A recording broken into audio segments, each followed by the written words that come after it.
Hey, good afternoon, everybody. Tom Stewart here. Our guest today is Martha Woodward, and this is Smart Business Moves. Martha, how are you? I am good. I'm good. We're minus Liz. Yeah, I think she's on a cruise. That's what you said. She's cruising away, so she should not be here. I'd No, say she's drinking Mai Tais, but she's not drinking. So, but she's having fun she and is. probably hitting those buffets. And if they have like a casino there, she'll probably be spending a little time there True, too. true. Boy, she can win in those casinos. Well, I'm sure she uh, can lose too. yeah, if you do it, if you play enough, you're going to win. It's just a matter of the ratio win to lose, right? Yeah. Yeah, and speaking of casinos, that makes me think really the only time I ever gamble is when ISSA goes to Vegas. And I've got a few blackjack buddies, Dom Williams and then Kyle Walker. Those two are my blackjack buddies, but they're willing to lose a lot more than me. Right. Yeah, I But they watch. win some too. You win some, you lose some, and Oh yeah, oh yeah. They'd probably say they win more than they lose. I don't know. you so what's your game, Martha? What do you play when you're in Vegas?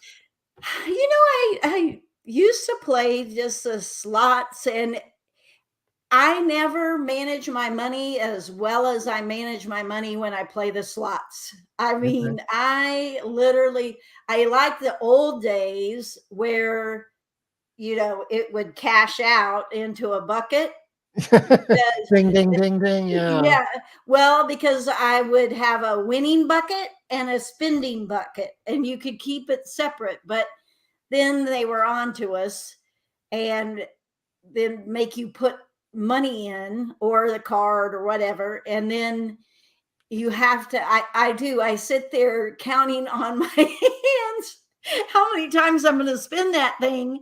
Because, like I say, I never watch my money as well as I do as when I'm gambling. So when your spending bucket is empty and you've got money in your winning bucket, do you just kind of dump that in your spending bucket and start over? No, no, Okay. that's what I'm saying. I'm really good at trying to keep That's kind of what happens when it's on a card, right? You just right. And when you had the buckets, it was easy, but I think they figured that out and then they made it all just dump into one little total.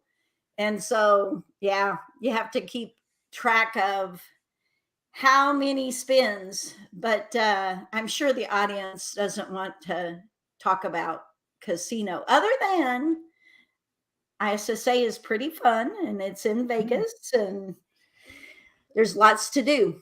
and I'm going to go to the residential.issa.com, and arcsi.org still works too, and I use that just because I'm lazy. But um, here's the link if you want to know more about ISSA, and they've got a pretty good education track, and they have a lot of quality speakers. And Martha, you're going to be presenting in ISSA this November, right? I am. I'm going to be talking about accountability. I haven't done that talk before to the cleaning industry. I went to a few other unrelated conferences and talked about it, but yeah, I'm talking about accountability because so many people have trouble holding people accountable. Like, you know, and it's easy to do. I mean, it's easy to be frustrated with your field staff or management staff or whatever. But at the end of the day, I always say if you're feeling frustrated, the first question you have to ask is one, do they know what you're expecting them to do? Sometimes they don't. And two, are you talking to them about it? Right. So and A lot that's of the time, a part lot of that's times hard. we complain to the wrong people, don't we? Right, Right. Yeah. If you're ever, and I know this happens, and I did the same thing. Like, but I would try to catch myself. Like, if I was ever complaining to, say, the office manager about one of the field techs or something that's going on, I'd have to catch myself and think, do they know I'm unhappy? Because if they don't know, and you haven't set up all the clear expectations, they don't know where they're at, all those things, then it's not fair. It's not fair at all. So I spent a lot of time working on that, and I don't know exactly why or where my passion was. Of course, with quality driven, having metrics were super important to me. And I think the reason that I love data, especially in like a home service business, is it takes all the emotion out of it. It's Okay. here's the numbers that I need you to meet. You either met them or you didn't. So, yeah, I guess a lot of times when it comes to accountability, we're not really good at that. Mm, And, I guess what I'm hearing is part of that is we don't really establish the expectation. You can't hold somebody accountable if they don't know what's expected. right, right. Yeah. I mean, most of us would say, for, say, a field tech, we want them to show up. We want them to do a good job, um, provide good customer service, all those things. But at the end of the day, what's that mean? Right. And your definition of good and the text definition of good are probably different. So if you haven't defined that, then you're the only one that knows what you expect. So, and you may not have even defined it for yourself. You just have a feeling that it's not good enough. So it's a good subject. It's one that could be just, it can make your life a lot easier if you do sit down and define everything really well. um, you have to define it for every job role that you have, but once you do the first couple, it's not as hard. So this is going to be your topic at Mhm. at convention. Right. So numbers are, having objective ways of establishing expectations is a cornerstone of this. Um, is that simple though? If I have a bunch of numbers, then I'm gonna, all my people are gonna be held accountable. I mean, like, the way that I would measure doesn't necessarily mean that's the way you would measure. And you're Right. going to do it by whatever tools you have available to you or that you're willing to have available. Um, and the other thing that I noticed, like, when I first started measuring this stuff, we would measure it in the office and then, like, put it on a platter and kind of show the techs where they're at. And it really is a problem. Like, if they can't measure it themselves, whoever's measuring their job performance, they need to be able to measure it themselves instead of you kind of retroactively coming and measuring that. And I would say that's true for just your performance, what's expected of me, but then also if you do pay for performance, you have to know that too. Um, I remember once I had a person come apply for a technician job, and she had worked in a bank. And I started telling her it was about pay for performance, but really the same principles apply for just minimum expectations. And she was telling me about how when she worked at the bank, they had bonuses, monthly bonuses that they could get. And she said she was really excited about that because they were significant bonuses. But she said what would happen is, say, September came and gone, and then she's in mid-October, and they kind of say who met the bonus and who didn't. And she said it felt like a crapshoot, because you'd be told yes or no, and you had no idea why you didn't meet it or why you did meet it, and it felt very arbitrary. So when I was telling her about how we did things, she was saying that's how that came up, because she was like, oh, good, that I she said, I just quit trying because I had no idea, and it felt like, Tom told me that he might get kicked out, but we're still alive, so we're good. But anyway, she said that she just quit trying, and that it felt like if her boss was in a good mood the night before, she got the bonus. If her boss was not in a good mood the night before, she didn't get the bonus. And that's how it felt. And I think that's an important story for us to think about, because what we have in our head is not what our technicians have in their head. So the story you're telling yourself, the story that is not necessarily the story that the technicians know. So, and I'll just keep going since Tom isn't here. It may be short if he's not going to show up, or not show up. He's having internet problems, so he's probably trying to switch to hotspot. Hey, But Martha, I'm sorry. that's okay. I was telling the audience that you had warned me that you were going to pop off. So I finished that story, but I was about to say that when you go and set up these accountability measures for the different job roles, you're probably going to measure them. I mean, certainly you're going to have different criteria. They'll have different criteria for an office manager than you have for a team member. But also, we also kind of did our check-ins differently and delivered the information differently. So, You kind of had like an ongoing process to facilitate all of this. That would make it easier. yeah. So, for the techs, really their minimum expectations were outlined in our policies. So, how many absences do you allow?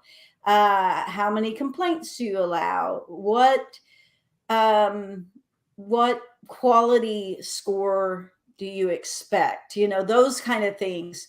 But say for the field manager and the office manager, they had different roles. And so my field manager, it was primarily about, I always say, she had an easy job. She just needed to keep the employees happy and the clients happy. And then the office manager, it was all about sales mainly, sure, client satisfaction and so forth, but sales was her top measurement. And with management, we'd sit down once a week, and everybody came to the meeting with stats. With the techs and the team leads, etc., they could access it and see where they're at and so forth. So they would basically know where they were at in the disciplinary procedure. So, Okay. yeah.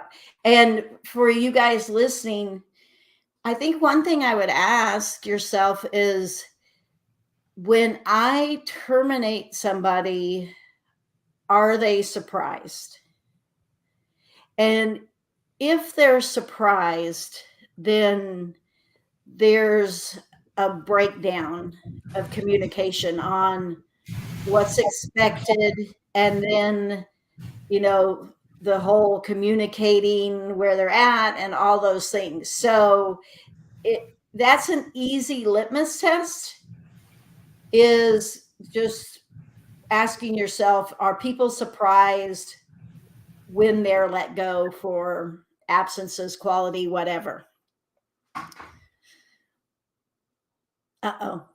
Tom's going to have a rough time. um, and so at ISSA, at the session that I'm going to do, I'm going to be talking about this stuff, but then I'm also going to be sharing like my spreadsheets and my accountability measures.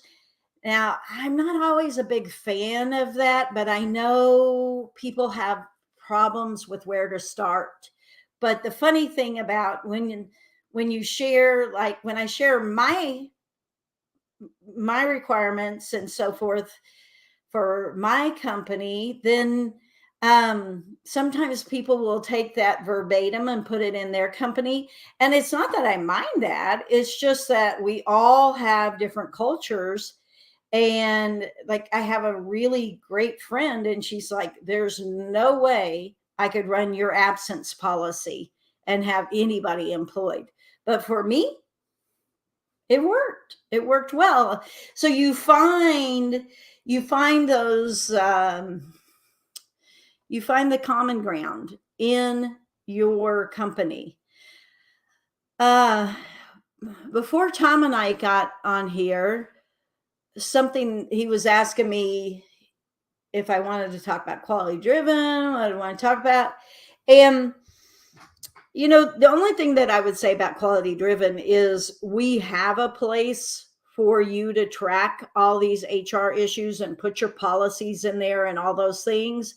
And then we have reports that come to the admins and to the employees, that for the admins, we show that, who's kind of in jeopardy.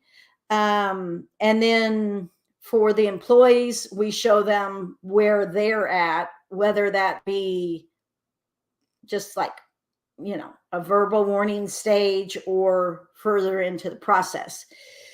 But what I was talking to Tom about before we came on is I was saying that you were asking me if I wanted to talk about, quality driven or something else. And that I was saying that I had been working with Who Hires Some. Okay. And for those of you who don't know, Dom Williams used to own a company called Hire Who. And I mean, that's hard. I have to remember which way it is now and which way was it. Who hire who? Yeah, it was Hire Who, and that's when Dom owned it. And then he sold it to these people called Perception Predict, and they kind of rebranded everything, and it's called Who Hire. So they have their little owl mascot and Reggie, and he's very cute. But anyway, I was telling Tom I've been informally working with them some, just because it fascinates me. I'm a data nerd, especially when it comes to employee systems and measurements and all those things. And so Who Hire is an automated applicant tracking system, but it started as Perception Predict, which was basically kind of an AI applicant predicting system. Now, I'm sure I'm not saying any of that right, but basically predicting an applicant's performance if they were to be hired. And artificial intelligence to do that. Right.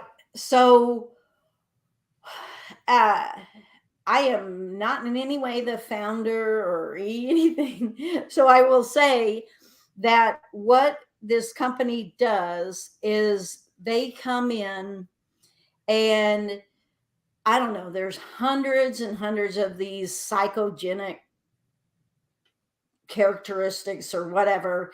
It's not like a personality characteristic.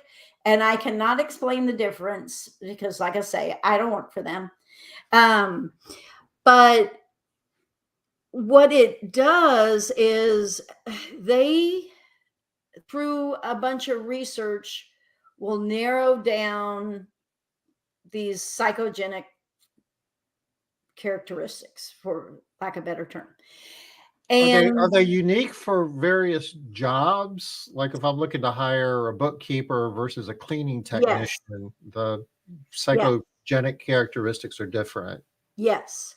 Yeah. And one of the ways that they do that is they know from other positions, and like they started out in big companies. They can narrow it down on their side initially, and then they come in basically at the beta stage. And I think they would tell you they're still kind of in the beta stage because AI only gets better with data and The information. more data, the better that Mhm. gets. Yeah. Is there a feedback loop after you hire someone that Yes. tells them, did they guess right or not?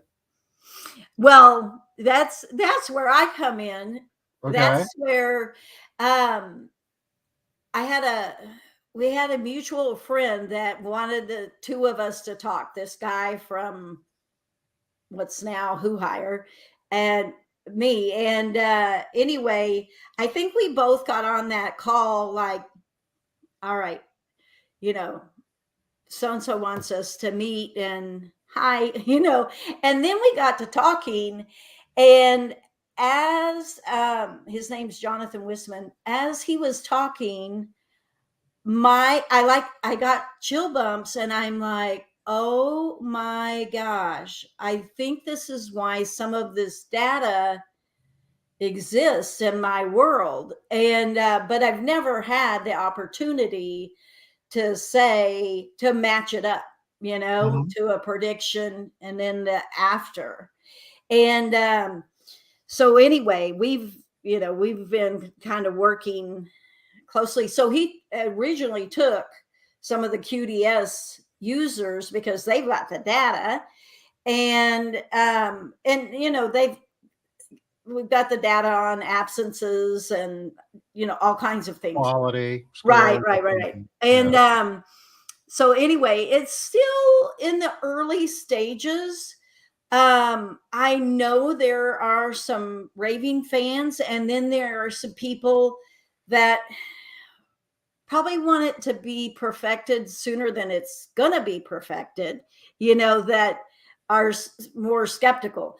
I myself look at it as it's learning, and it's pretty impressive how right it is considering the limited knowledge. Like, It's gonna get better as time goes on, though. yeah. And I, so I don't know how many people in the residential cleaning world know of a guy named Tommy Mello, but he founded A1 Garage Doors, and I don't know his numbers, but I think he just sold for uh, A lot of money. yeah, yeah, whatever. I don't even know. It might even be in the billion. I don't know. It was a lot of money. Well, Tommy has been using this company for years, and he is using it for lots of his roles, but he started using it for his technicians that go out to the house to install. He needed them to also do upsells. And so he wanted to predict not only, the quality, the attendance, but also their ability to sell. And so over the years, like last year, they were able to predict, and he's shown me the data, and within it's within something ridiculous, like, I don't know, $25 for the year, so with their prediction, but now the difference is when you've got a really big company, then, he has thousands of employees to be able to run all Got more data. these measurements Okay. through, and then be able to hone down on the predictions. So that's where we're at as a residential cleaning company, is, getting all of these measures. And then, of course, everybody's individual culture is going to play into it some, but I think that we would all say that there's some basic characteristics that will make cleaning tech successful. Um, but yeah, it's really interesting. Like, one of the things, Have they figured out any of those, or do they have? yeah, and too bad Jonathan didn't join for this call. In fact, he's speaking at the ISSA convention, so I'm sure he'll be talking about this. But one of the things is that you would think empathy is a characteristic that you would really want your technicians to have. Yeah. You would think, but you really don't. And I'm sure there's all kinds of like sliding scale as far as what we're So you talking mean if about. somebody is empathetic, high in empathy, that's a bad thing? So you want really what I would describe it as is that the technician can't be too tender-hearted, and that how you've had technicians that just can't roll with the punches. Like, if a client is dissatisfied or something, they just take it to heart and they just can't get past it.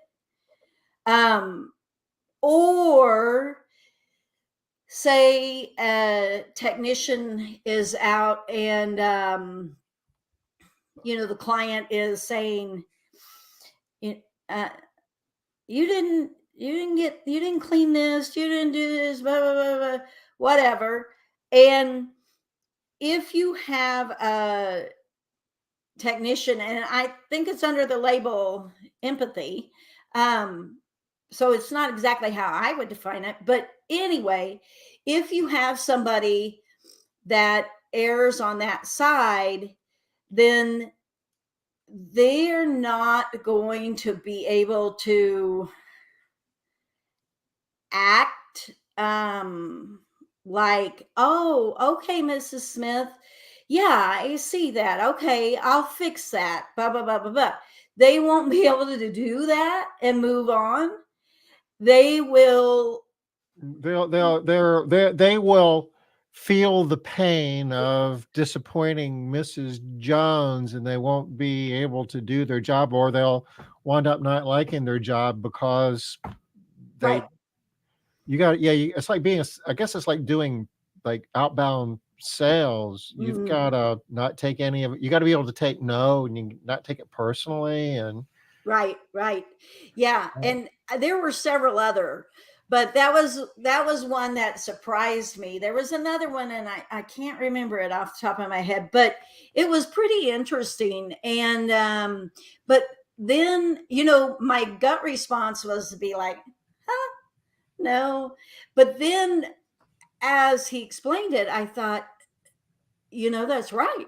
I mean, it is right that we would have excellent, detailed cleaning techs, but if they couldn't let that stuff roll off of them, then they didn't like their job.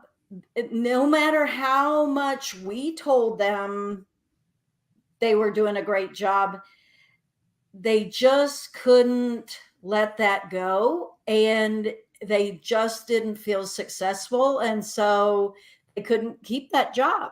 because it just ate at them. So, you know, stuff like that, I find that very fascinating. And yeah, I mean, I think That's there's crazy. I mean, credence it makes a to it. ton of sense, but never in a million years would I have looked at that as a criteria for somebody who's going to be successful in a cleaning professional role. Right. Right. I mean, you know, I would ask the questions about like their past attendance and, you know, what would cause you to call off. And, you know, I would focus on some of those things. And they do ask about that. You know,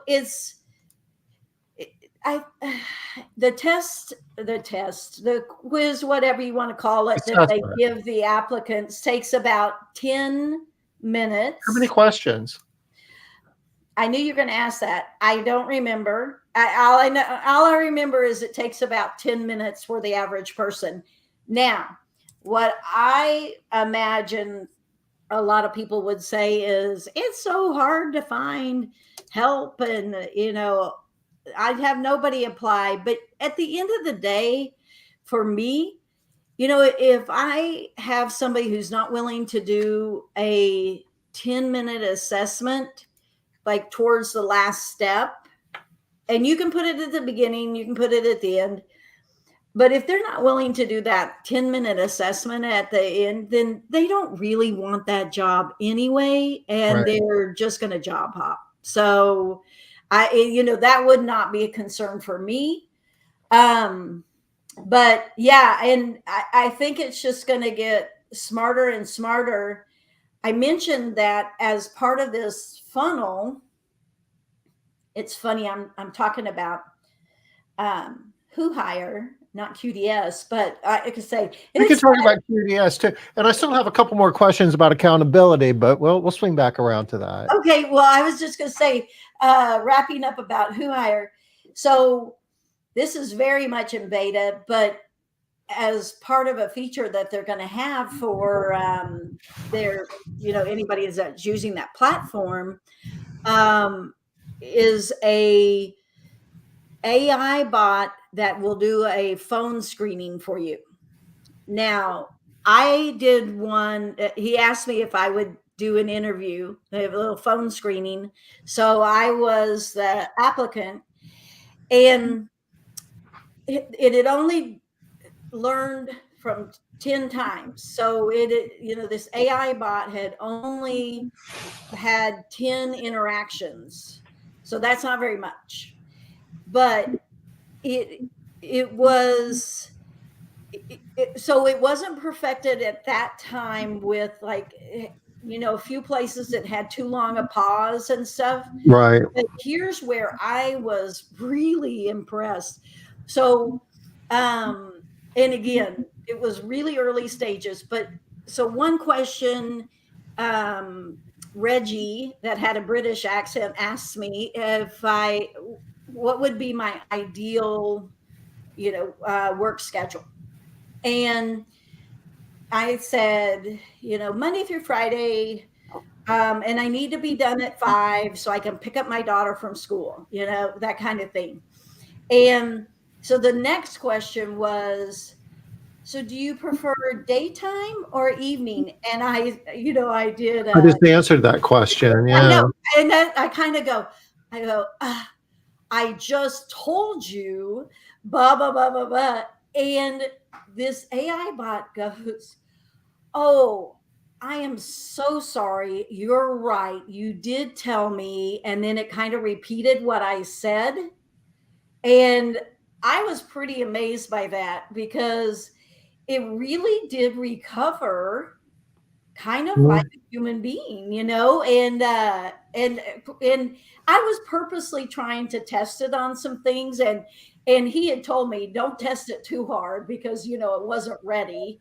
But I I was impressed that it could respond to tone. Um, so I think there's a future, and like he was saying, it's just a tool. Like if you wanted to do some knockout questions and do it through a phone call, and then you know the phone call is recorded, So if you wanted to do that as part of your screening process, um, you could. But again, my fascination with Do it is, they do they I mean, I guess you know you're talking to a bot. Do they tell you that, "Hey, no, they don't uh, tell you. And if it didn't have the pauses, I'm not sure I would have known. you know, I mean, some yeah, of the fast food places are using yeah. AI now bots to take orders at the drive-through, Mhm. and I believe they tell you up front that, "Hey, I'm a bot," Uh-huh. and they've got them to the point where they can do it all themselves about 70% of the time, and about 30% of the time, and this is something I read a couple of months ago, so they may even be better now. You know, somebody will say, "Hey, I've got food allergies. Does this, Yeah, milkshake have blah blah blah in it?" And I'm going to let you talk to my manager, and it'll yeah. like kick you over to a human being. Uh-huh. But 70% of the time can save you a lot of Right, time. Yeah, right.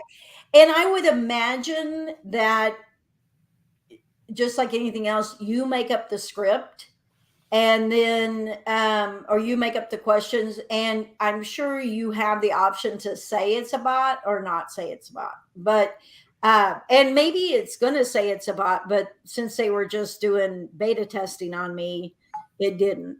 right. But I was impressed with the conversational style, and that for such an early thing. um but then at the same token, it is a little scary, I mean, all of there's two sides to all of that. So And so, you know, somewhere in the future, those bots are going to be, giving quotes, booking mhm, jobs, mhm. changing schedules. You kind of fill in the blank. It's not a Right, matter if, it's a matter of when. right, right. Yeah, I mean, I think about my kids and the jobs they have, and um spend a lot of money to go to be a UX designer, and one of these days, that who knows. So it's scary.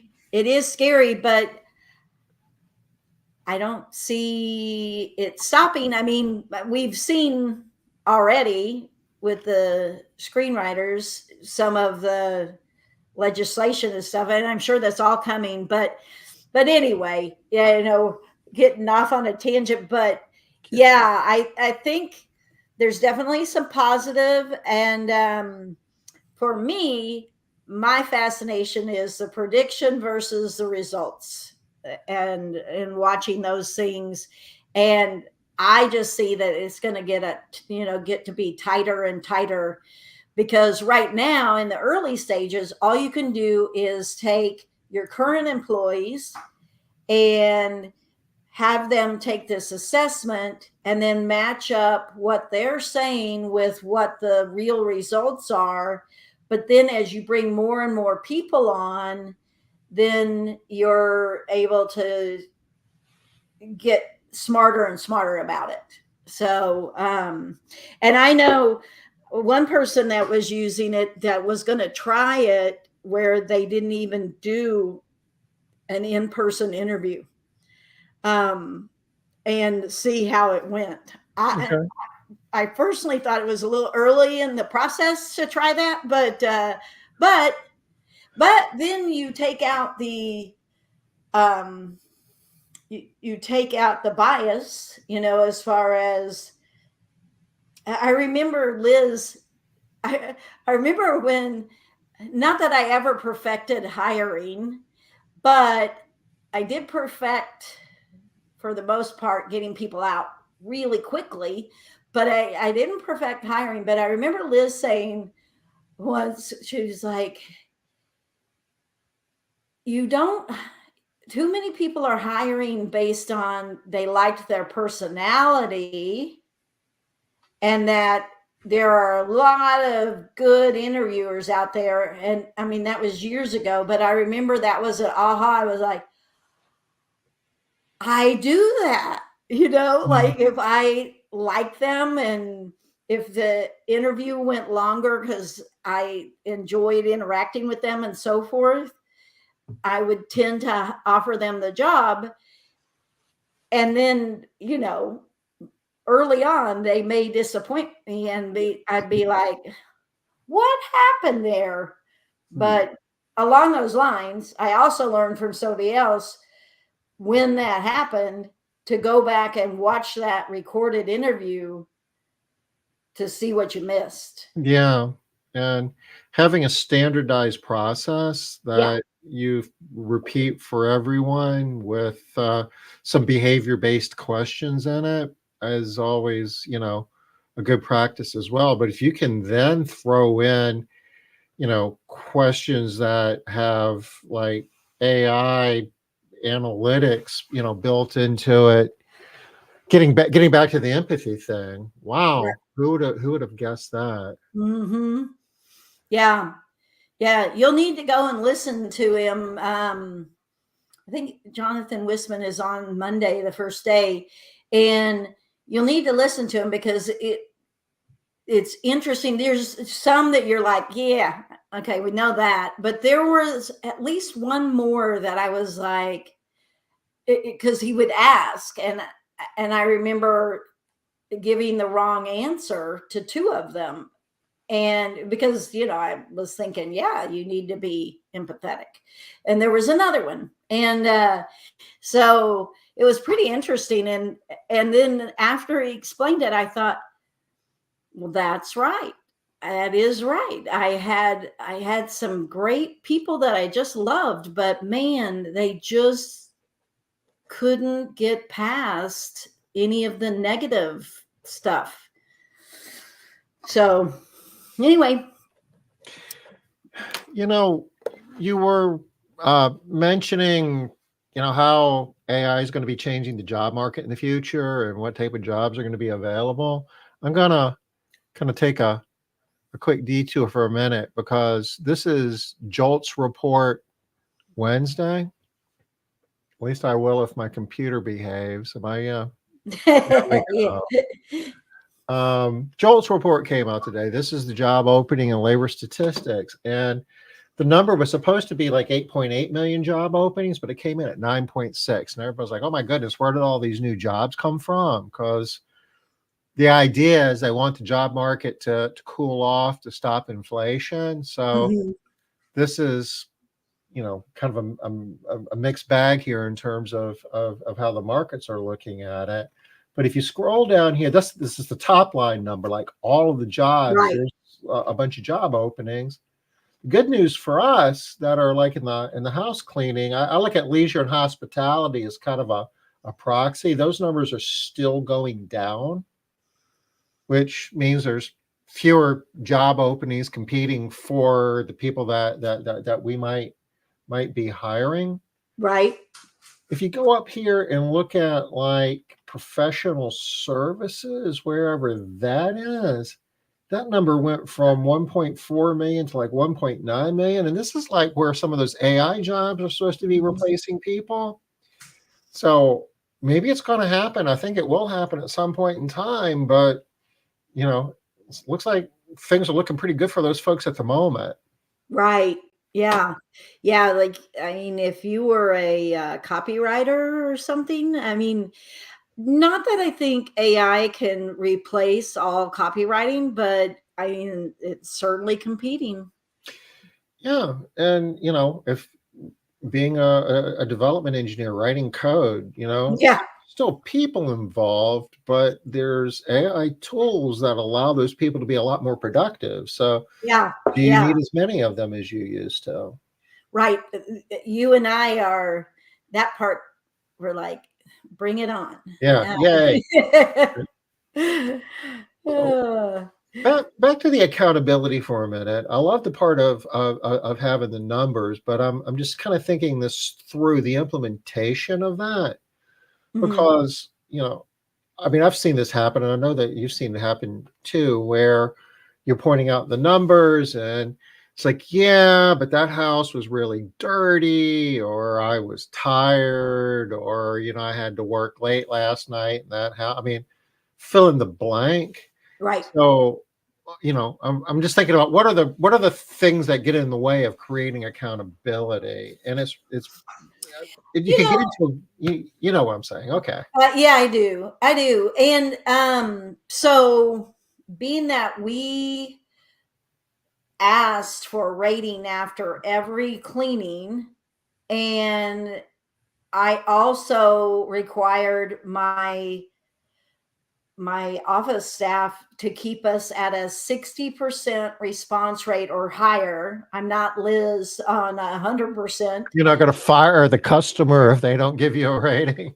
No, I will fire them if they don't give us a rating and then all they do is complain, but anyway, um, so yes, I absolutely broached that with our employees. And the way that I the way that I explained it to them is that it all kind of evens out in the wash, as far as you're going to have clients that are very detailed and have very high expectations. And of course, we were only measuring them based on our scope. So if somebody gave a bad rating and they were like, they didn't deep clean my refrigerator, well, we don't do that. So occasionally we would adjust it. But for the most part, yes, you're going to have those clients that are just never going to score very high. But then you're going to have, I would just kind of come back with, oh my gosh, and I could name like 3 or 4 clients. I said, I don't care if you miss their whole bathroom, they're going to give you a 5. That, I mean, it evens out. Yeah. And I found that it's just trends. Honestly, it's just trends. And you get a feel for, because I wasn't holding anybody to minimum standards of a 5.0 out of 5. So you build in some of that variance on what's acceptable. But you get to know what the like I knew in my company, if we dropped below a 4.65, we were in trouble with quality. I just knew. And the same thing for if somebody got out of training and I was watching their scores and they got out of training and then they were dropping, I knew that they probably were going to be around about 2 more weeks. Yeah. um and so and definitely like when we would have a new hire and they weren't a good fit for the company, they would argue it's not fair. But for the most part, the people who were a good fit for us, with a little help, could understand that yes, you're going to have those people, but you're going to also have these people, and it all works out in the wash. And occasionally, I mean, one thing that the scores do is, way back in the day, so when I first started this, our quality was in the gutter. I tell the story of, if I was having to answer the phones and I saw on caller ID that it was a current client, I did not want to pick up the phone. And it was like, You knew what you were going to hear. yeah, if it was a reschedule, you'd be like, oh, thank God. But yes, I knew that most likely it was going to be a complaint. And we were bad. I mean, like, we were the equivalent of less than a 4, on Mhm. our overall rating. And so when I start putting this in place, we just had to raise our minimums over time. And so what my minimum expectations were 10 years ago or whenever, was way different than it was towards the end of when I owned the maid service. So it was Yeah, Those it could be is hard. hard. Those could be hard discussions, though. And, I guess part of the whole accountability thing is some people don't like to have the hard discussion. Yeah, but I think as owners management, it really helps to have a lot of data and to know what's normal. And so let's say that your normals are 4.7-ish or whatever, and then you have somebody that's hovering in 4.4, 4.5, it becomes a much easier discussion because I mean, it's like saying when you're developing like an absence policy, you figure out what is acceptable within your culture, and then the discussions become easier. And it, like I say, those scores, we used to have to go check, well, not every house, but back when we were in the gutter, I had a person hired, and that's kind of all they did were these surprise inspections when we were trying to turn everything around. And then fast forward, I could use those scores to say, hey, we're getting, this person's scores dropping. I need you to go and check this team, this person, whatever. And it helps you figure that out. So, yes, you've got the data, and then you can also go and assess it, inspect it yourself to validate it. But like I say, there were, we would see just as often, like a client that would maybe always give fives, fives, fives. And then we tried to go twice a year to do an in-person inspection. We'd go do an inspection, and that house was, sometimes it was horrible. Like baseboards, The customer kitchen was happy, things, though. but whether it could be that the client was just not particular at all, but more likely they loved their cleaning tech and they weren't going to give them anything but a 5. And then when you would go, you'd be like, oh my gosh. And so those were kind of some of the things that help that it balances out. Okay. Yeah. So you do recommend, even with a quality feedback system like Quality Driven, Yeah. that you would do some physical in-home inspections every once in a while. Yeah. Yeah. So, we had a whole hierarchy list. And again, like in the beginning, I had a field manager. That's kind of all she did, that and training. In our hierarchy list, we would check all first time cleans. And that was because back in the day, we were giving such a bad first impression. And so I had every first time clean checked. Now we evolved to where we didn't have to do that at all, but we just had some criteria. And once we got our quality where it was good, and we stayed above 4.7 and etc., then really the only in-person checks that we did were to validate complaints. So if we had somebody complaining, we try to go immediately, but most of the time you get the, oh, I fixed it kind of thing. So what we would do is, if we suspect, like basically we were trying to figure out, is it the client complaining, trying to get a refund or something, or did the cleaning tech slip? Now, when you have history, it helps you to kind of start making some of those judgments, but we might go that next cleaning after a complaint to go check that house, so that if they complained again, we had seen it. Right. Right.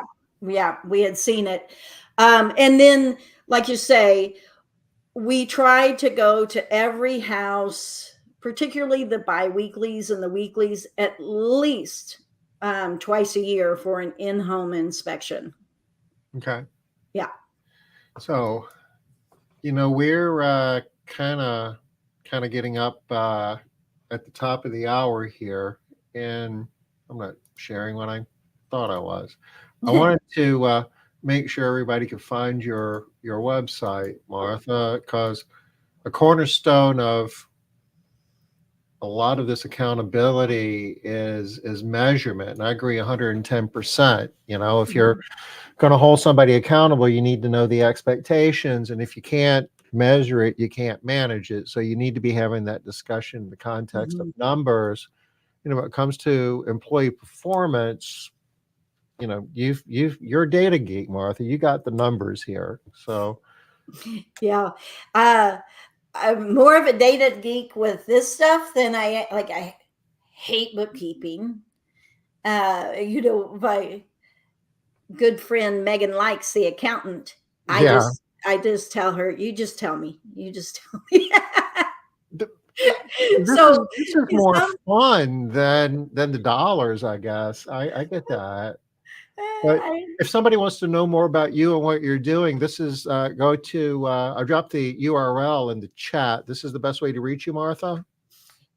yes, and Okay. Martha at qualitydrivensoftware.com, and I'm on Facebook. You can send me a private message, whatever you need. But yeah, I love helping people with their accountability and pay for performance, all of that. I just think I honestly feel like it just takes a lot of the emotion out of it, and it kind of relieves, it takes that weight off your shoulders, because once everybody knows what to expect and what's expected of them, and they've got full control over meeting that or not, then when you have to have those conversations, you should not feel like you're doing it to them. They made choices to get in that situation. But you can't say that if you don't have the expectations clearly defined, and that they have a way to know exactly where they're at, if they've met them or they haven't met them. And you have an entire presentation on this topic Right. and at the Right. ISSA big show, the convention, the ISSA show North America 2023. It's in Las Vegas. The dates are November 13 through 16. If you haven't registered, you really, I don't know anybody that's ever gone to the show that hasn't had a good time and felt that it was a good investment. I Right. see here at the top, the early bird savings have been extended until October 6th. So today's the 4th. So you got like 2 more days to get in on the cheap. So if you're thinking about doing this, you want to go to issashow.com. I'll drop the link in chat again, and you can register with the early bird pricing. If you do it before the end of the week, you'll get to see Martha. I'll be there. Liz will be there. You get to hear Jonathan Weissman talk about using AI to hire people. A lot of good stuff. I went to my first ARCSI conference when I was in business 2 weeks. Okay.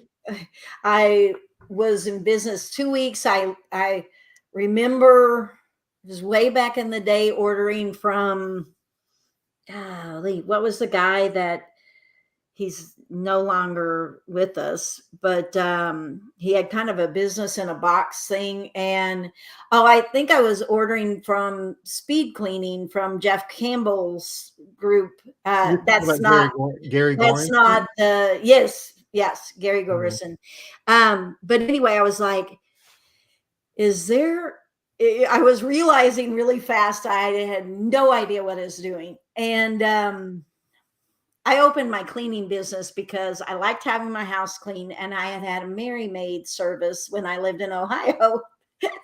So I had no idea what I was doing. I said, "Is there any education?" And then they told me about, ARCSI, and it was going to be in Florida. So I went, and I Okay. probably stood listening to you. I remember Liz, I remember Debbie, I remember Alonzo, and I didn't even know enough to ask. But for those of you listening that have never been, it literally changed. I don't think I would have stayed in business if I hadn't gone, because one, you knew there were people out there that were doing it right and had most of it figured out. And two, you found, and this was before the, you know, Facebook days, but you found a community that Mhm. understood and that could help you. So I Well, recommend you go. Martha, I really appreciate you helping Yeah. us out today, Thank you. sharing with us. It's an awesome topic, and hanging in there with our technical difficulties. Yeah. But I'm still Yeah. running off. Thank you, Tom. I'm running off the Wi-Fi still, so we're in business. Hey, if I don't see you before, I look forward to seeing you in Yeah. Vegas in I'll November. see you in Vegas. And Liz, we missed you. Okay, so we'll be back next Wednesday, 5 o'clock Eastern. Everybody take care. Bye bye. See you, Martha. Bye.